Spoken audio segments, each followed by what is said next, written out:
Hello everyone, and in today's video we will do chapter number 4 of class 7 geography, that is air.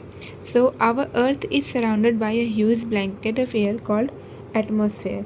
तो हमारा जो अर्थ है ना उसमें चारों तरफ एक लेयर है, ठीक है। अर्थ का एक लेयर है जिसे हम लोग बोलते हैं atmosphere. Okay, all living beings on this earth depend on the atmosphere for the survival. इस अर्थ पर रहने वाले जितने भी लिविंग बींग्स हैं, जितने भी लिविंग बींग्स हैं, वो सारे के सारे अपने सर्वाइवल के लिए एटमोसफेयर पर डिपेंड करते हैं। It provides us the air we breathe and protects us from the harmful effect of the sun rays. ठीक है, तो जो एटमोसफेयर है ना, ये हमें सांस लेने के लिए हवा देता है और साथ ही साथ ये हमें बचाता है सन के हार्मफुल रेज से। Okay, without this blanket of protection, अगर ये ब्लैंकेट ना रहे तो हम जिंदा ही जल जाएंगे, जिंदा ही पक जाएंगे, बेक हो जाएंगे दिन में, क्योंकि दिन में सूरज से गर्मी बहुत ज़्यादा होगा और ये एटमॉस्फेयर ना होने के कारण हमें कोई प्रोटेक्शन नहीं मिलेगा और रात में ठंड इतनी ज़्यादा हो जाएगी कि हम जम जाएंगे।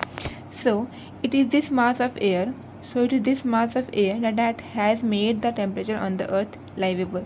तो ये जो मास है, ये एयर का वो ब्लैंकेट, यही हमारे अर्थ में रहने के लिए एक स्पेस प्रोवाइड करता है, मतलब कि अर्थ को एक रहने लायक जगह बनाता है। Composition of the atmosphere. Do you know that the air we take in while breathing is actually mixture of many gases. तो क्या आपको पता है कि हम जो एयर ब्रीथ करते हैं, हम जो सांस लेते हैं ना, वो बहुत सारे गैसेस का मिक्सचर होता है। उसमें सिर्फ ऑक्सीजन नहीं होता है, उसमें बहुत सारे गैसेस का मिक्सचर होता है। Oxygen, carbon dioxide, nitrogen, argon, इस तरीके के गैसेस का उसमें मिक्सचर होता है। Nitrogen and oxygen are two gases which make up the bulk of the atmosphere. हाँ, लेकिन उस मिक्सचर में जो नाइट्रोजन और ऑक्सीजन है ना, वो एटमॉस्फेयर का बल्क अमाउंट है, मतलब सबसे ज़्यादा पाया जाने वाला नाइट्रोजन एंड ऑक्सीजन होता है। Carbon dioxide, helium, ozone, argon and hydrogen are found in lesser quantities.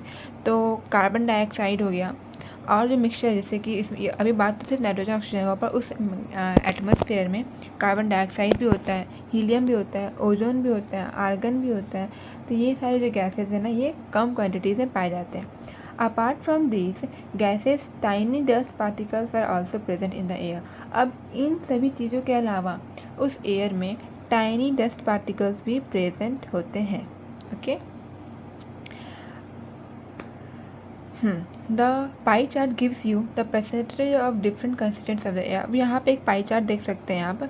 इस फिगर की हेल्प से एक पाई चार्ट को ड्रॉ किया गया है, जहाँ पर ये हमारा पूरा एटमॉस्फेयर है। तो इसमें एटमॉस्फेयर में 78% नाइट्रोजन है और 21% ऑक्सीजन है, ठीक।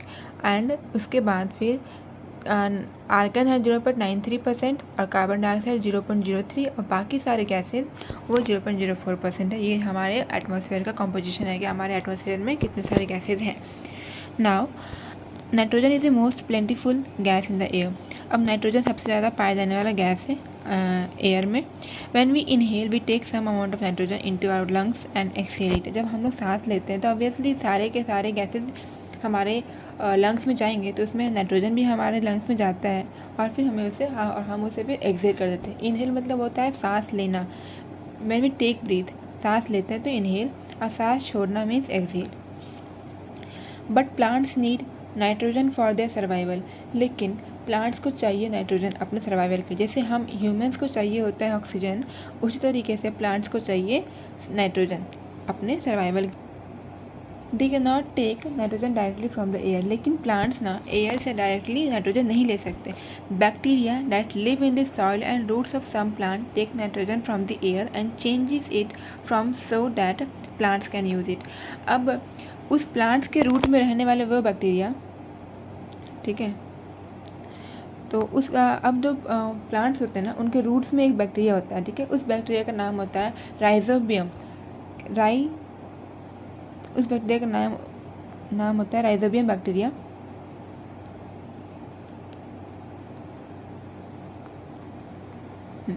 ये होता है राइजोबियम बैक्टीरिया, जो कि वो बैक्टीरिया क्या करता है ना कि वो एयर से नाइट्रोजन को लेता है और प्लांट को चाहिए होता है ऑक्साइड के फॉर्म में, तो वो उसे नाइट्रोजन ऑक्साइड के फॉर्म में चेंज करता है जिससे कि प्लांट उसे यूज़ कर पाती है, ठीक। तो प्लांट्स के रूट में पाया जाने वाला वो बैक्टीरिया का नाम होता है राइजोबियम बैक्टीरिया। अब oxygen is the second most plentiful gas in the air, और एयर में सेकेंड नंबर पे जो पाया जाता है सबसे ज़्यादा वो है oxygen. Humans and animal take oxygen from the air as a breath, और ह्यूमंस और एनिमल्स जब वो इनहेल करते हैं तो ऑक्सीजन को लेते हैं। Green plants produce oxygen during photosynthesis, और एक प्रोसेस होता है फोटोसिंथेसिस जो कि प्लांट करती है, ठीक है। इस प्रोसेस में क्या होता है कि प्लांट्स ऑक्सीजन को प्रिपेयर करती है, मैन्युफैक्चर करती है, प्रोड्यूस करती है, एंड देन फिर वो सबको रिलीज़ करती है। In this way oxygen content in the air remains constant. और वो क्या होता है कि जो प्लांट होता है वो कार्बन डाइऑक्साइड लेता है, ठीक है। हाँ, जब हम इनहेल करते हैं तो हम लोग O2 लेते हैं और CO2 एक्सहेल करते हैं। वी ह्यूमंस हम लोग ये काम करते हैं। बट जो प्लांट्स होते हैं ना वो क्या करते हैं कि जो प्लांट्स हैं, प्लांट्स को क्या चाहिए, प्लांट्स को चाहिए CO2 अपना खाना बनाने के लिए, दैट इज़ कॉल्ड फोटोसिंथेसिस करने के लिए। और जब वो प्रोसेस हो जाता है तब वो रिलीज़ करते हैं O2। तो इससे क्या होता है कि हमारे एटमॉस्फेयर में ये बैलेंस मेंटेन रहता है कार्बन डाइऑक्साइड का और ऑक्सीजन का, ठीक। कि जो चीज़ हम रिलीज़ कर रहे हैं वो कोई और यूज़ कर ले रहा है, जैसे कि प्लांट्स यूज़ कर ले रहे हैं, और प्लांट जो चीज़ रिलीज़ कर रहे हैं वो हमारे लिए फ़ायदेमंद है। तो इस वे में एयर में कंटेंट कांस्टेंट रहता है। अगर हम पेड़ काट देंगे तो ये कंटेंट डिस्टर्ब हो जाएगा। अगर हम पेड़ काटेंगे मतलब कि बेसिकली देखा जाए हम प्लांट्स को रिमूव कर रहे हैं, वो सोर्स जहाँ से ऑक्सीजन जहाँ ऑक्सीजन बन रहा था और जहाँ पर कंजम्पशन हो रहा था CO2 का, तो अब क्या होगा एटमॉस्फेयर में, हम लोग ह्यूमंस तो रहेंगे, तो वहाँ पे क्या होगा कि हम लोग कार्बन डाइऑक्साइड रिलीज़ करते जाएंगे और ऑक्सीजन को कंज्यूम करते जाएंगे। But on the other hand कोई भी ऐसा सोर्स नहीं होगा जो कि कार्बन डाइऑक्साइड को यूज़ करे और ऑक्सीजन को रिलीज़ करे, जिससे कि ये बैलेंस ख़राब हो जाएगा। और ये आजकल के टाइम में देखा भी जा रहा है। कार्बन डाइऑक्साइड एक हार्मफुल गैस नहीं है, ये बहुत ही इंपॉर्टेंट गैस है। इसे ग्रीन हाउस गैस भी कहते हैं। Green plant use carbon dioxide to make their food, ठीक। अभी जैसे बताएं कि जो प्लांट्स होते हैं, ग्रीन प्लांट्स, वो कार्बन डाइऑक्साइड लेते हैं अपना खाना बनाने के लिए, एंड देन रिलीज़ ऑक्सीजन, और उसके बाद फिर ऑक्सीजन को रिलीज़ करते हैं। क्या कर दिया ह्यूमंस और एनिमल्स रिलीज़ कार्बन डाइऑक्साइड, और जो हम ह्यूमंस होते हैं ना, ह्यूमंस एनिमल्स ये सारे क्या करते हैं, ये कार्बन डाइऑक्साइड रिलीज़ करते हैं। The amount of carbon dioxide released by humans or animals seems to be equal to the amount used by the plant. अभी जैसे बताएं कि हम लोग जो रिलीज़ करते हैं वो प्लांट कंज्यूम कर लेते थे, तो ये देखा गया है कि हम ह्यूमंस और एनिमल जो रिलीज़ करते हैं कार्बन डाइऑक्साइड, वही उतना ही अमाउंट प्लांट यूज़ कर लेती है अपना प्रोसेस करने में, अपना फूड सिंथेसिस का प्रोसेस करने में। तो इस तरीके से एक परफेक्ट बैलेंस मेंटेन रहता है। अब यहाँ पर इस पेज में दो डू यू नो है, तो पहला पढ़ते हैं। Carbon dioxide released in the atmosphere creates a greenhouse effect by trapping the heat radiated from the earth. अब जो कार्बन डाइऑक्साइड रिलीज़ होता है ना,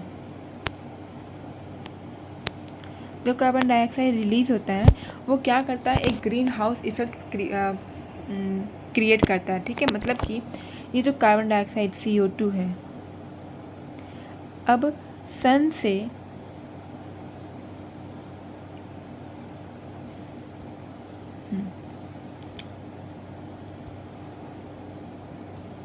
ये सन है, तो इस सन से जितनी भी रेज आ रही हैं,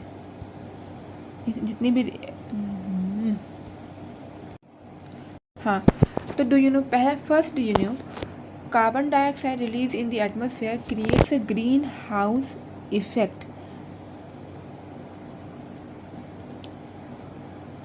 ठीक है। उससे क्या होता है, ग्रीन हाउस इफेक्ट होता है, जिसमें कि तो हम पगला दें इस चक्कर में, नंबर दिमाग में खड़ा होता है। तो पहला do you no carbon dioxide release in the atmosphere creates a green house effect bye trapping the heat radiated from the अर्थ, ठीक। तो होता क्या है कि जैसे कि यहाँ पर देखिए, ये सन था, ये सन है, और इससे निकली है कुछ रेज जो कि हमारे अर्थ पर पड़ी, ठीक। ये हमारा अर्थ है, ये हमारा अर्थ इस अर्थ पे पड़ी। अब क्या होगा, जो ये रेज है ना, अब जो ये रेज है ये वापस से रिफ्लेक्ट होगी, ठीक, मतलब रेज आएंगी वापस से जाने वाली होगी। तो यहाँ पर है एक लेयर जो कि एटमॉस्फेयर का लेयर है। इस एटमॉस्फेयर में है CO2। यहाँ पे क्या है, यहाँ पे है CO2। अब ये CO2 क्या करता है ना कि ये जो रिलीज हीट है, जो बाहर जाने वाली जो हीट थी, ये हीट इसको ट्रैप कर लेगा। तो इससे क्या होगा, एक वार्म होगा, मतलब कि अर्थ गर्म होगा, और उससे क्या होगा, ग्रीन हाउस इफेक्ट होगा। इसका नाम ग्रीन हाउस इसलिए रखा गया है क्योंकि जहाँ पर ठंडा इलाका होता है वहाँ पर बेसिकली कोई वेजिटेशन नहीं हो पाता है, कोई सूटेबल टेम्परेचर नहीं हो पाता। तो वहाँ के लोग क्या करते हैं, एक घर बनाते हैं, शीशे का घर होता है, ठीक। उसमें क्या होता है कि उसमें वो प्लांटेशन करते हैं। जब उस पर रेज पड़ती हैं, सन रेज पड़ता है, तो वो ग्लास उसको ट्रांसपेरेंटली अपने अंदर आने देता है, एंड देन फिर वो रिलीज़ नहीं कर पाता, बहुत ही कम रिलीज होता है अमाउंट, जिससे कि एक वार्म इफेक्शन क्रिएट होता है रूम के अंदर, और वहाँ पे वेजिटेशन अच्छे से हो पाता है। तो इसलिए इसका नाम होता है, इसलिए इसको ग्रीन हाउस इफेक्ट कहा जाता है। और CO2 का अनदर नाम भी ग्रीन हाउस गैस है। It is therefore called a green house gas, इसलिए इसको ग्रीन हाउस गैस कहा जाता है। And without it the earth would have been too cold to live in, और अगर ये गैस ना होता तो हमारा अर्थ बहुत ही ज़्यादा ठंडा होता और इसमें हम लोग नहीं मतलब रह नहीं सकते। However, when its level in the atmosphere increases, but जब इसका लेवल बहुत ज़्यादा बढ़ जाता है, ठीक, जैसे कि हमारे ही ह्यूमंस के कारण जैसे बढ़ रहा है, जैसे कि फैक्ट्री के कारण, कार के जो धुएँ हैं, फैक्ट्री है, पॉल्यूशंस है, डस्ट है, इन सारी चीज़ों के कारण जो है कार्बन डाइऑक्साइड का अमाउंट एटमॉस्फेयर में बढ़ रहा है, जिससे कि बैलेंस ख़राब हो रहा है, इको बैलेंस ख़राब हो रहा है। और जब ये कार्बन डाइऑक्साइड जब बहुत ज़्यादा बढ़ेगा तो होगा क्या कि ट्रैपिंग ज़्यादा होगा, हीट ज़्यादा ट्रैप हो जाएंगी और अर्थ ज़्यादा गर्म होगा। तो इस बढ़ते हुए टेम्परेचर को, जो हमारा अर्थ का टेम्परेचर बढ़ते जा रहा है दिन पर दिन, इसे बोलते हैं ग्लोबल वार्मिंग। क्या होता है ये होता है ग्लोबल वार्मिंग। जब हमारे अर्थ को रिक्वायरमेंट जितना ही है उससे ज़्यादा कहीं हीट हो जाए और हमारा अर्थ अभी गर्म हो रहा है, तो इस प्रोसेस को बोलते हैं global warming. The rise in temperature causes the snow in coldest parts of the world to melt. अब जब टेम्परेचर बढ़ेगा तो क्या होगा कि पूरा के पूरे अर्थ का टेम्परेचर बढ़ रहा है, इससे क्या हो, जो स्नो है, कोल्डेस्ट पार्ट में जो स्नो है वो मेल्ट होता है। जब वो मेल्ट होता है तो सी लेवल, मतलब कि समुद्र का जो लेवल है वो भी इंक्रीज़ होता है, ठीक है, राइज करता है, जिससे जब समुद्र का लेवल जब बढ़ेगा, जैसे कि ये एक सी है, ठीक है, नॉर्मल सी वाटर है ये, और यहाँ पर कुछ हैबिटेशन है, मतलब यहाँ पे कुछ लोग रहते भी हैं, यहाँ पे कुछ लोग रहते हैं इस आउटस्कर्ट में, तो इसके बैंक्स में कुछ लोग रहते भी हैं। तो होगा क्या कि जब इसका लेवल बढ़ेगा तो ये पानी अपना फ्लड क्रिएट करेगी, मतलब कोस्टल एरियाज में बाढ़ आएगा, जिससे कि और ज़्यादा नुकसान होगा हमारे अर्थ को, हमारे रिसोर्सेज को। Okay, there may be drastic changes in the climate of a place leading to extinction of some plants and animals in the long run। अब इन सब चीज़ों से क्या होता है, ग्लोबल वार्मिंग से सिर्फ ह्यूमंस नहीं, सभी लिविंग ऑर्गेनिज्म को दिक्कत होता है। अगर ये ड्रास्टिक क्लाइमेट चेंज के कारण क्या होगा कि कुछ एनिमल्स, कुछ प्लांट एक्सटिंक्ट भी हो सकते हैं, ठीक। तो ये था कुछ कार्बन डाइऑक्साइड के बारे में, क्योंकि ग्लोबल वार्मिंग क्या होता है और ग्रीन हाउस क्या होता है। अब चलते हैं सेकेंड डू यू नो की तरफ, that is when air is heated it expends. जब हम लोग, ये चीज़ का बहुत ही कॉमन ऑब्जर्वेशन है कि जब कुछ चीज़ गर्म होता है तो वो एक्सपैंड करता है, एक्सपैंड मतलब होता है फैलता है, उसका वॉल्यूम बढ़ता है, okay, becomes lighter and goes up. जब हवा गर्म होती है तो वो एक्सपैंड होता है, ठीक है, एक्सपैंड होती है और उसका वेट जो है उसका लाइट होता है, हल्का होता है, और वह ऊपर की तरफ उठने लगता है। ये एयर था, ये एयर अब ऊपर की तरफ उठेगा क्योंकि ये गर्म है और लाइट है। कोल्ड एयर जो होता है वो डेंस होता है, मतलब उसमें वो कॉन्ट्रैक्ट होता है, मतलब वो तो बहुत ज़्यादा घना तो होता है। डेंस मतलब होता है डेंसिटी। जैसे कि अगर कोई ये एक सपोज ये एक प्लेट है और इसमें कुछ ऐसे कुछ डॉट्स है, ठीक, तो ये है डेंस, ये है लेस डेंस। बट अगर इस दूसरा प्लेट जो कि कुछ इस तरीके से डॉट, बहुत ज़्यादा डॉट्स है, बहुत ज़्यादा ये पार्टिकल्स भरे हुए हैं, तो ये होता है डेंस, मतलब ये है लेस डेंस और ये जो ये this plate is less dense और ये प्लेट है मोर डेंस। तो जब एयर ठंडा होता है तो वो डेंस हो जाता है, ठीक, जिससे कि उसका वेट बढ़ जाता है, बहुत ज़्यादा हैवी हो जाता है और वो नीचे की तरफ मूव करता है, ठीक। लाइटर एयर मूव करता है ऊपर की तरफ और कोल्ड एयर मूव करता है नीचे की तरफ। That is why it tends to sink down, ठीक है। When hot air rises, cold air from surrounding air rushes there to fill the gap. अब होता क्या है कि जैसे कि ये कोई एक एरिया है, ठीक, ये एक एरिया है, यहाँ पर अब क्या होगा कि ये जो जब हवा गर्म हुई तो वो ऊपर की तरफ मूव की, बट अब इस रीजन में, इस लोअर रीजन में और भी तो एयर्स हैं जो कि ठंडा है। अब ये ठंडे वाला जो एयर होगा ना, वो क्या करेगा, वो इसका जगह लेगा, अब वो इधर आएगा, ठीक। इस तरीके से मूवमेंट होता है। अब ये और ये ग्रीन एयर ऊपर की तरफ मूव करेगा, ये ऐसे, इस तरीके से सर्कुलर मूवमेंट होता है। इसे बोलते हैं लैंड ब्रिज और सी ब्रिज। इसके बारे में आगे बताते हैं। अब कुछ आते हैं स्ट्रक्चर पे, ठीक है। एटमॉस्फेयर का स्ट्रक्चर कैसा है।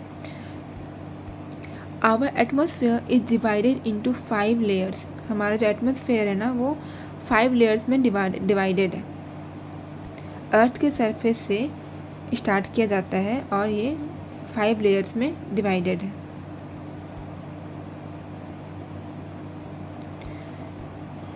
और जो उन लेयर का नाम है troposphere, stratosphere, mesosphere, thermosphere and exosphere, ठीक है। ट्रोपो मतलब कि जो ट्रॉपिकल नहीं 19 मिनट करना पड़ेगा।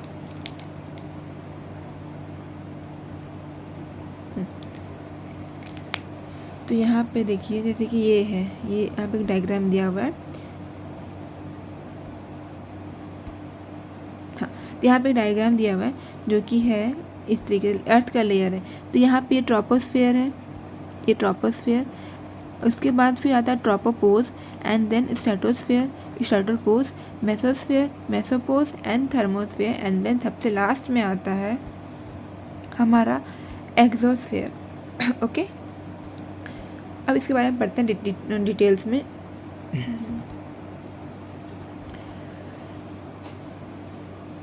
Troposphere, this layer is the most important layer of the atmosphere. ये लेयर हमारे एटमॉस्फेयर का सबसे इम्पॉर्टेंट लेयर है। ये हमारे अर्थ क्रस्ट के सबसे करीब वाला लेयर है। It's average height is 13 kilometre. इसका एवरेज हाइट मतलब कि इसका जो हाइट है अर्थ के सरफेस से नेक्स्ट लेयर स्टार्ट होने तक वो है 13 kilometre. The air we breathe exist here. और हम जो एयर ब्रीथ करते हैं, जो सांस हम लेते हैं, जिस हवा को हम लेते हैं, वो हवा इसी लेयर में एग्जिस्ट करती है। Almost all weather phenomena like rainfall, fog, hailstorm other occur in this layer. सारे भी वेदर फेनोमेना जैसे कि रेनफॉल हो गया, फॉग हो गया, हेलस्टॉर्म हो गया, ये सभी के सभी ट्रोपोस्फेयर के लेयर में होता है, ठीक। नाउ स्ट्रेटोस्फेयर, तो स्ट्रेटोस्फेयर क्या है कि above the troposphere lies the stratosphere. अब ट्रोपोस्फेयर के ऊपर आता है स्ट्रेटोस्फेयर, ठीक। And it extends to a height of 50 kilometres. और ये जो है ये 50 किलोमीटर हाइट तक के एक्सटेंड करता है। This layer is almost free from clouds and associated with weather phenomena. और ये जो लेयर, इसमें यहाँ पे कोई क्लाउड्स नहीं होते हैं, मतलब ऑलमोस्ट ही फ्री होता है। और यहाँ पे कोई अगर क्लाउड नहीं है तो किसी भी तरह का वेदर फेनोमेना भी नहीं होता है, ठीक। तो ये कंडीशन क्या होता है ना कि एरोप्लेन्स को उड़ाने के लिए ये कंडीशन बहुत ही सुटेबल है। तो सारे के सारे जो भी एयरप्लेन्स मूव करते हैं ना, वो कौन से लेयर में मूव करते हैं, स्ट्रेटोस्फेयर के लेयर में मूव करते हैं, ठीक। One important feature of the stratosphere is that it contains a layer of ozone। और ये एक important feature इस लेयर का ये भी है कि स्ट्रेटोस्फेयर में ही ओजोन लेयर होता है, ठीक। अभी ओजोन लेयर क्या होता है, ओजोन लेयर एक प्रोटेक्टिव लेयर है हमारे एटमॉस्फेयर में, जो कि सन से जो यूवी रेज आती है, अल्ट्रावायलेट रेज, जिससे कि स्किन कैंसर, स्किन रैशेज, इस तरीके की बीमारियां हो सकती है, उससे ये प्रोटेक्ट करता है। We have just learn how it protect us from the harmful effect of the sun. अभी हमने देखा ही था कि कैसे, किस तरीके से ओजोन लेयर ये हमारे अर्थ को, हम सबको ये प्रोटेक्ट करता है सन रेज से। अब इसके बाद ट्रोपोस्फेयर, स्ट्रेटोस्फेयर एंड देन आता है मेसोस्फेयर। मेसोस्फेयर क्या है? मेसोस्फेयर हमारे एटमॉस्फेयर का ये थर्ड लेयर है, ठीक, जो कि लाई करता है स्ट्रेटोस्फेयर के ऊपर। ये इसका जो हाइट होता है वो होता है 80 किलोमीटर। ट्रोपोस्फेयर का था 15 किलोमीटर एंड देन स्ट्रेटोस्फेयर का था 50 किलोमीटर। अब धीरे धीरे हाइट बढ़ रही है एंड दैट इज अब मेसोस्फेयर का है 80 किलोमीटर, ठीक है। Meteorites burn up in this layer on entering from this space. जब स्पेस से कोई भी मेटेओराइट्स गिर रहा होता है तो इसी लेयर में आके बर्न होता है। अब आता है फोर्थ लेयर जो कि है थर्मोस्फेयर। तो थर्मोस्फेयर क्या होता है कि in thermosphere temperature rise very rapidly. Thermosphere में टेम्परेचर बहुत जल्दी राइज होता है, ठीक, जैसे जैसे विथ इंक्रीज इन हाइट। अगर हाइट बढ़ेगा तो टेम्परेचर भी बढ़ेगा। आइनोस्फेयर, ठीक, ionosphere part of this layer. अब जो आइनोस्फेयर है वो थर्मोस्फेयर का एक पार्ट है। Ionosphere is part of thermosphere. It extends to a height of 80 to 400 kilometre. कौन सा लेयर? ये था लेयर थर्मोस्फेयर का, ठीक है। This layer helps in radio transmission, और ये थर्मोस्फेयर का लेयर हेल्प करता है ट्रांसमिशन में। In fact radio waves transmitted from the earth are reflected back to earth by this layer. जो रेडियो वेव्स अर्थ से ट्रांसमिट होता है वो वापस से रिफ्लेक्ट होके हमारे अर्थ पर आ जाता है। ये रिफ्लेक्शन कहाँ पे होता है, किस लेयर में होता है? वो होता है थर्मोस्फेयर में। अब द मोस्ट एग्जिस्टिंग नहीं, अब है ये लास्ट लेयर, जो टाइमिंग कितना है, जो कि है exosphere. The upper most layer of the atmosphere is known as exosphere. Atmosphere का सबसे अपर मोस्ट लेयर देखा जाए तो वो है exosphere. This layer has very thin air. इस लेयर में एयर का बहुत ही थिन लेयर होता है। लाइट गैसेज, जो हल्के गैसेज होते हैं वही इस पे पाए जाते हैं, क्योंकि वही सबसे ऊपर, हल्के गैसेज रहेंगे तो वो ऊपर मूव करेंगे, ऊपर मतलब सबसे ऊपर। तो ये है हीलियम, हाइड्रोजन, जो कि स्पेस में स्पेस में फ्लोट करते रहते हैं इस लेयर से। So let's move on to the next topic, that is weather and climate. तो वेदर और क्लाइमेट में क्या डिफरेंस होता है? क्लाइमेट होता है एक लॉन्ग टाइम पीरियड का वेदर, ठीक है, या फिर सीज़न। जैसे अभी कह सकते हैं कि गर्मियों का सीज़न चल रहा है तो ये लॉन्ग टाइम पीरियड चलेगा, तो 3-4 महीने चलेगा, 5 महीने चलेगा, तो ये बहुत लंबा ड्यूरेशन का एक सीज़न है, इसको बोलते हैं क्लाइमेट। अब वेदर क्या होता है? वेदर होता है हर रोज़ का जो मौसम होता है। जैसे अगर आज टेम्परेचर ज़्यादा है तो कल टेम्परेचर कम होगा, और फिर कभी टेम्परेचर बढ़ जाएगा। तो इस तरीके हर रोज़ जो चेंजेस होता है ना, उसे बोलते हैं वेदर, ठीक। सपोज़ कि यहाँ पे weather is this are to are day to day condition of the atmosphere. हमारे एटमोसफेयर का ये हर घंटे की जो कंडीशन है, हर डे की जो कंडीशन है, उसे वेदर कहते हैं। सपोज़ कि आज एक बहुत ही हॉट और ह्यूमिड वेदर है जिससे हम लोग बहुत इरिटेबल फील कर रहे हैं, बट अगले दिन अभी थोड़े टाइम बाद ही एक प्लीजेंट हवा, प्लीजेंट और ब्रीजी वेदर हो गया, जिससे कि हम खुश हो गया, काफ़ी चेयरफुल हो गया। तो ये वेदर है, कभी गर्मी, कभी ठंड, कभी अच्छा मौसम, ये होता है वेदर। बट जब हम कहें कि अभी गर्मी का सीज़न चल रहा है तो ये क्लाइमेट है। सर्दियों का वेदर, सर्दियों का सीज़न चल रहा है तो ये क्लाइमेट है, ठीक। The average weather condition of a place for longer period of time. किसी प्लेस का एक एवरेज वेदर कंडीशन, कि उस प्लेस पर एवरेज मतलब कि देखा जाए तो इस कंप्लीट कुछ टाइम पीरियड में उसका वेदर कैसा था, उसका किस तरह का वेदर कंडीशन था। अगर हर रोज़ क्या गर्मी का मौसम था, भले ही कम चाहे ज़्यादा, वो वेदर हुआ, पर हर रोज़ गर्मी का मौसम था ना, तो वो था क्लाइमेट। उस जगह का क्लाइमेट कैसा होगा? उस जगह का क्लाइमेट होगा समर क्लाइमेट, ठीक। तो ये था डिफरेंस क्लाइमेट में और वेदर में। और हम लोग जो वेदर फोरकास्टिंग करते हैं वो वेदर का करते हैं ना कि क्लाइमेट का। वेदर का फोरकास्टिंग होता है कि अगर आज ऐसा मौसम है तो अगले दिन कैसा मौसम होगा, ठीक है।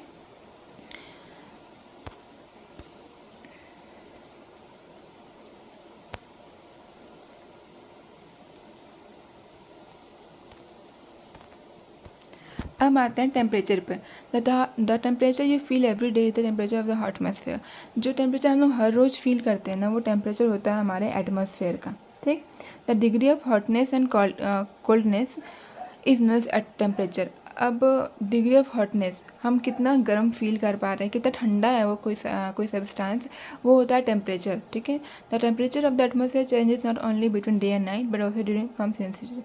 अब जो टेम्परेचर है एटमोसफेयर का वो सिर्फ दिन और रात के बीच में नहीं चेंज होता, ये सीज़न टू सीज़न भी चेंज होता है। जैसे कि समर जो होते हैं वो क्लाइमेटिक है, वो क्लाइमेटिक कंडीशन है समर, तो समर विंटर से ज़्यादा हॉट होता है। ठीक है, तो ये टेम्परेचर डिफरेंस एक सीज़न टू सीज़न भी चेंज होता है। एक important factor that influence the distribution of temperature is insolation. अब एक बहुत ही इंपॉर्टेंट फैक्टर जो कि टेम्परेचर का डिस्ट्रीब्यूशन को इन्फ्लुएंस करता है, मतलब ये प्रभावित करता है, वो होता है इंसोलेशन। अब इंसोलेशन क्या होता है, तो insolation is the incoming solar energy intercepted by the earth. ठीक, तो मतलब कि हमारा अर्थ जो जितना भी सोलर एनर्जी एब्जॉर्ब कर पा रहा है, जितना भी इंटरसेप्ट कर पा रहा है, उसको बोलते हैं इंसोलेशन। वो कितना अपने आप में ले पा रहा है उसको बोलते हैं इंटरसेप्शन।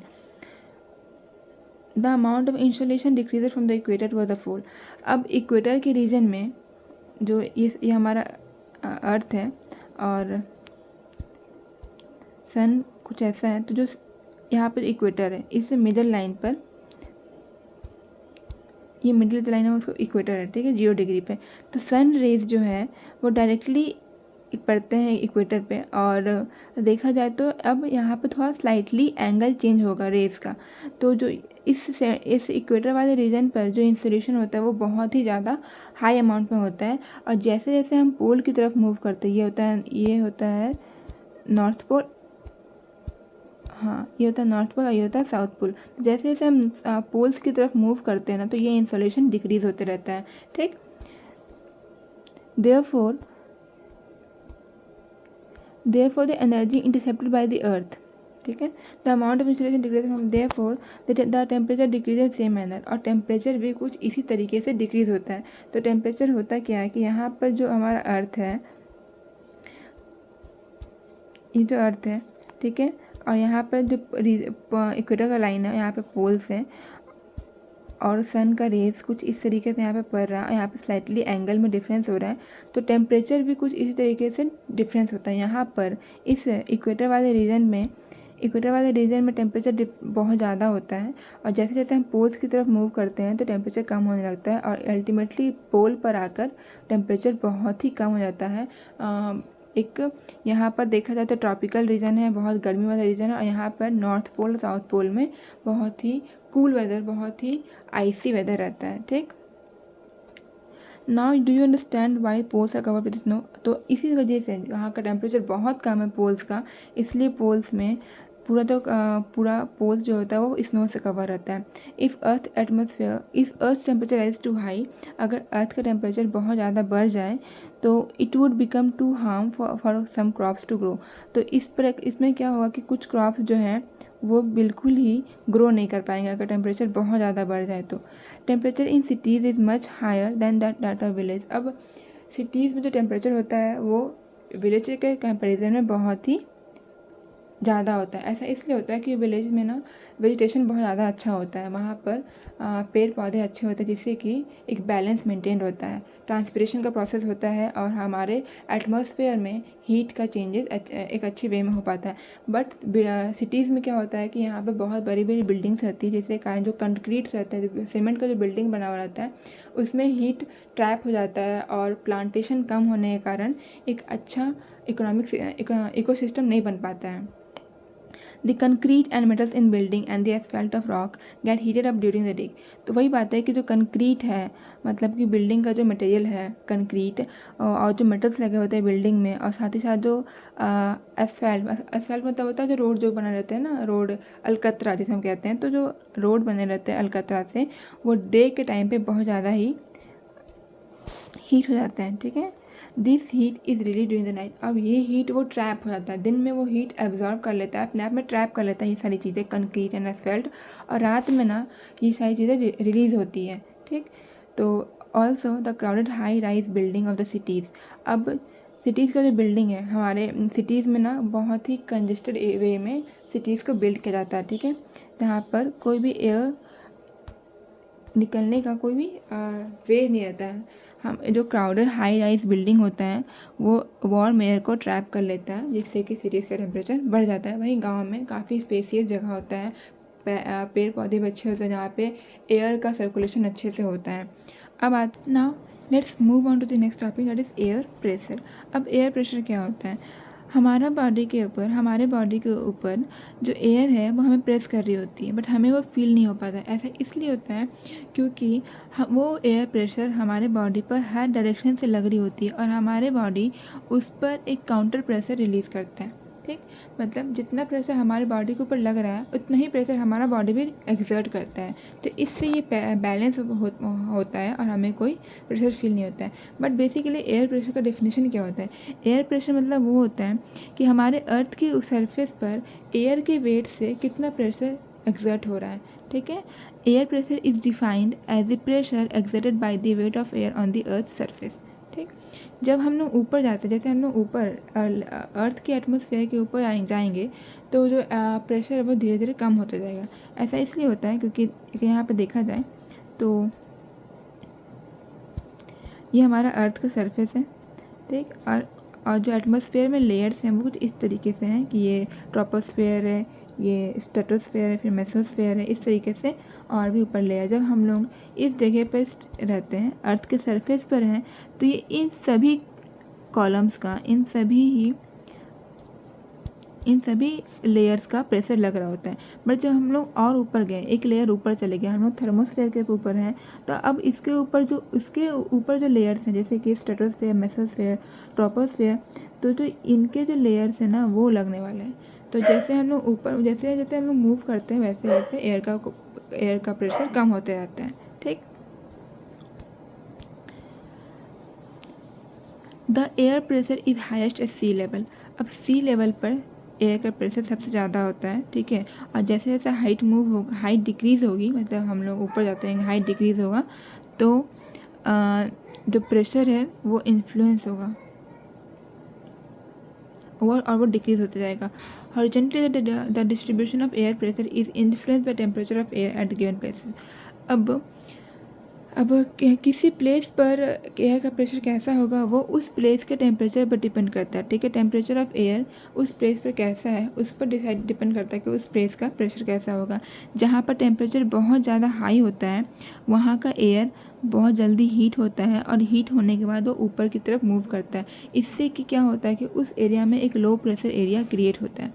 लो प्रेशर एरिया में होता क्या है कि बहुत क्लाउडी स्काईज रहेंगे और एक ह्यूमिडिटी, एक वेदर, नमी वाला वेदर रहेगा। ठीक, इन एरियाज हैविंग लो टेम्परेचर। अब जहाँ पर लो टेम्परेचर होता है वहाँ का एयर कोल्ड होता है, जहाँ पे लो टेम्परेचर तो वहाँ का एयर ठंडा होता है और इसलिए वो हैवी होता है। हैवी में होने के कारण वो सिंक करता है, वो ऊपर मूव नहीं कर पाता, वो नीचे ही रहता है, जिससे कि एक हाई प्रेशर एरिया क्रिएट होता है। हाई प्रेशर एरिया में एक बहुत ही क्लियर स्काई और बहुत ही सनी स्काई देखा जाएगा। ठीक, the air always move from high pressure areas to low pressure area. अब जो एयर का मूवमेंट कैसा होता है वो हमेशा होता है हाई प्रेशर एरिया से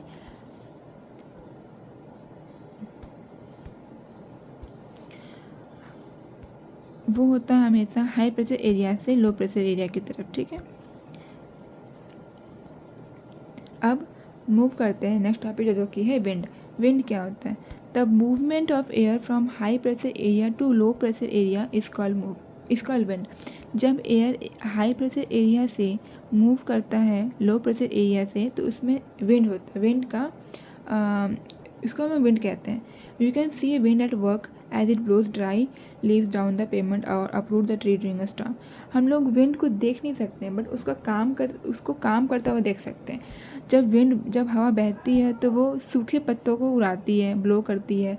ठीक है, और फिर अपरूट्स, अगर स्टॉर्म हुआ, बहुत ही स्ट्रॉन्ग विंड हुआ, स्ट्रॉन्ग विंड को स्टॉर्म कहते हैं, तो वो पेड़ को जड़ से उखाड़ देती है। Some time when the wind blows gently you can even see it blowing away smoke और फाइन डस्ट। बट कई बार जब हवा बहुत ही जेंटली, बहुत ही आराम से बह रही होती है तो हमें वो देख सकते हैं कि वो स्मोक को उड़ा रही होती है, कई बार डस्ट को भी मूव कर रही होती है। At times wind can be strong that it is difficult to walk against it. और कई बार विंड्स इतने स्ट्रॉन्ग हो सकते हैं कि उसके अगेंस्ट चलना भी मुश्किल है। ठीक है, मतलब कि तूफान, तूफान जब आता है तो उसके आगे हम चल भी नहीं सकते, वो इतना स्ट्रांग है। You must have experience it is not easy to hold an umbrella. जब एक विंडी डे होता है, मतलब जब एक हवा वाला मौसम होता है, तो आप उसमें अम्ब्रेला को होल्ड नहीं कर सकते, वो बार बार पीछे की तरफ मूव कर जाएगा। विंड्स को भी ब्रॉडली 3 टाइप्स में डिस्क्राइब किया गया है, डिवाइड किया गया है। तो पहला होता है परमानेंट विंड, ठीक है। दूसरा होता है सीजनल विंड, और थर्ड वन होता है लोकल विंड्स। परमानेंट विंड्स वो विंड्स होते हैं जो कि ट्रेड विंड्स होते हैं, western lines and eastern lines. ये सारे विंड्स परमानेंट विंड होते हैं, ठीक है। ये पूरे साल कॉन्स्टेंटली ब्लो होते हैं, ठीक है। एक पर्टिकुलर डायरेक्शन में पूरे साल ब्लो होते हैं, ओके।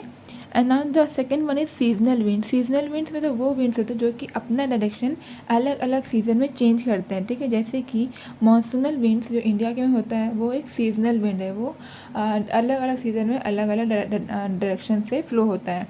लोकल विंड्स क्या होते हैं? तो लोकल विंड्स में तो वो विंड्स होते हैं जो कि लोकली किसी एक पर्टिकुलर एरिया में, किसी पर्टिकुलर डे में, या फिर एक साल के कुछ दिन, या फिर किसी डे में कुछ टाइम पर के लिए ब्लो करते हैं। जैसे कि लैंड ब्रीज, सी ब्रीज, ये सारे ना लोकल विंड्स हैं। और हमारे इंडिया के बहुत ही कॉमन एक नॉर्दर्न प्लेन्स का जो विंड है वो होता है लू।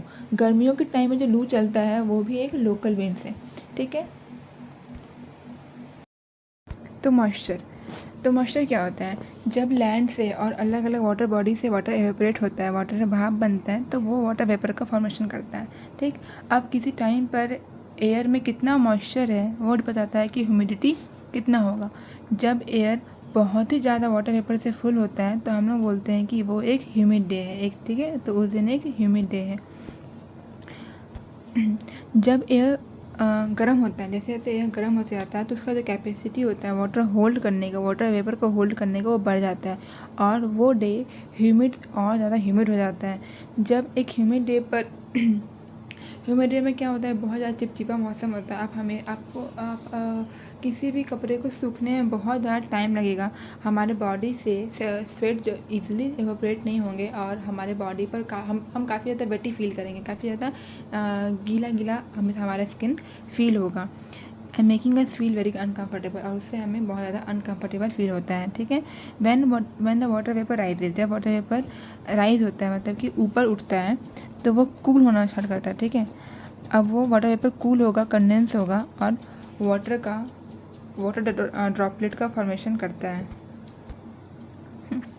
Clouds are just mass of such water droplets. अब क्लाउड्स क्या होते हैं? क्लाउड्स में ही वैसे उस तरीके के वाटर ड्रॉपलेट्स रहते हैं। जब ये ड्रॉपलेट्स बहुत ज़्यादा हैवी हो जाते हैं कि वो अब एयर में फ्लोट नहीं कर सकते, ठीक, तो वो अब प्रिसिपिटेशन मतलब बारिश के फॉर्म में हमारे अर्थ पर, हमारे लैंड पर गिरता है, ठीक। तो यहाँ पर एक फिगर दिया हुआ है कि जैसे होता क्या है, ये कोल्ड एयर है, ठीक। यहाँ से ये वार्म एयर हमारे लैंड से इस क्लाउड की तरफ गया, जिसमें उस वार्म एयर में है वाटर वेपर। जब हाई एल्टीट्यूड पे जा रहे हैं, ठीक है, जब वो ऊंचाई पे जाएंगे तो इस जगह पर कंडेंसेशन होगा, मतलब वो ड्रॉपलेट्स अब वो वेपर्स अब ड्रॉपलेट्स में चेंज होंगे। जिस तरीके से आप कभी एक ठंडे पानी के बोतल को बाहर जब छोड़ते हैं तो उसके ऊपर उस बॉटल के बॉडी के ऊपर टाइनी ड्रॉपलेट्स देखा जाता है, तो इस तरीके का प्रोसेस होता है यहाँ पर भी, कि जो वाटर वेपर्स रहते हैं ना, वो कंडेंस होकर टाइनी ड्रॉपलेट बन जाते हैं। अब जब ये ड्रॉपलेट्स बहुत ज़्यादा हैवी हो जाते हैं कि वो अब एयर में फ्लो नहीं कर सकते, उस क्लाउड्स में नहीं रह सकते, तब वो प्रिसिपिटेशन तो बारिश के फॉर्म में हमारे अर्थ पर गिरता है, ठीक। Jet planes flying in the sky leave a white trail behind them. अब जो जेट प्लेन्स होते हैं ना, वो आप देखे होंगे जब प्लेन्स मूव करती है, एयरप्लेन मूव करती है, तो अपने पीछे एक वाइट कलर का स्मोक वो पीछे छोड़ते जाती है, ठीक है, कुछ ट्रेसेस अपने छोड़ते जाती है। The moisture from their engine condense. अब होता क्या है कि उनके इंजन से जो मॉइस्चर रिलीज होता है ना, वो तो वहाँ पर वो कंडेंस हो जाता है, ठीक है। कंडेंस होने के बाद वो कह सकते हैं कि आइसी एयर, ठीक। तो कंडेंस होने के बाद हमें वाइट ट्रेसेस पीछे दिखते हैं। We see trails of this condensed moisture for some time. अब कुछ टाइम तक हमें ये दिखता है, और फिर जब हवा का मूवमेंट, और ये तब तक दिखता जब तक कि हवा ना चल रही हो, मतलब कि बहुत ही जेंटल विंड हो और उसको डिस्टर्ब करने का कोई नहीं है, तब वो कुछ टाइम तक हमें दिखता है। बट हवा का मूवमेंट हमेशा ही रहता है, तो फिर धीरे कुछ टाइम बाद वो रिमूव हो जाता है, वो हट जाता है। Precipitation that comes down to the earth in liquid form is called rain. अब जो प्रेसिपिटेशन हो रहा है हमारे अर्थ पे, जो लिक्विड के फॉर्म में जो ड्रॉपलेट्स आ रहे हैं ना, उसे हम लोग कहते हैं rain. Most of the ground water comes from rain water. अब जो ग्राउंड वाटर क्या होता है, जो ज़मीन के अंदर जो पानी है ना, वो इस रेन वाटर से ही आता है। Plant helps preserve water. Plants क्या करती है कि वाटर को प्रिजर्व करने में हेल्प करती है। क्या होता है जब trees on hilly sides are cut, rain water flow down and bare mountain cause flooding on the low area. जब एक पहाड़ आप देखे होंगे, तो पहाड़ पर एक तो वैसे ही स्टीप है, बहुत ज़्यादा ढलाव है। अब पहाड़ पर वेजिटेशन उतना अच्छा नहीं होता है। वेजिटेशन अच्छा नहीं होने के कारण वहाँ पे सॉइल को होल्ड करने के लिए कोई प्लांट, कोई पौधा नहीं है, कोई पौधा यहाँ पे नहीं है। तो जब बारिश होती है तो यहाँ पर ये ईजिली इरोजन होता है, ठीक है। और पानी जो है बहुत ही स्पीड में, बहुत ही हाई स्लोप से गिरने के कारण लो लाइंग इस एरिया में फ्लड का आने का चांसेस बन जाता है, ठीक है।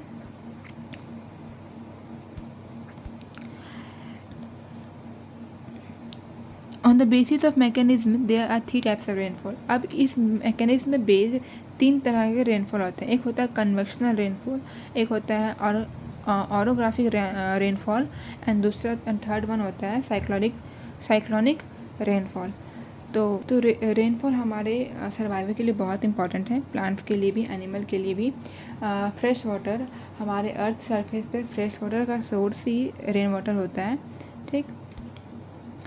एंड अगर ये बहुत कम हुआ, अगर रेनफॉल कम हुआ तो वाटर स्कैसिटी हो सकता है, ड्रफ्ट आ सकता है, ड्रफ्ट मतलब होता है सूखा पड़ सकता है। अब वही अगर बहुत ज़्यादा हुआ तो फ्लड्स भी आ सकता है। तो ये जो चैप्टर था एयर, ये यहीं पे एंड होता है। एंड आई होप कि आपने लोगों को समझ आया होगा ये सारे chapter. And thank you for being consistent in this video.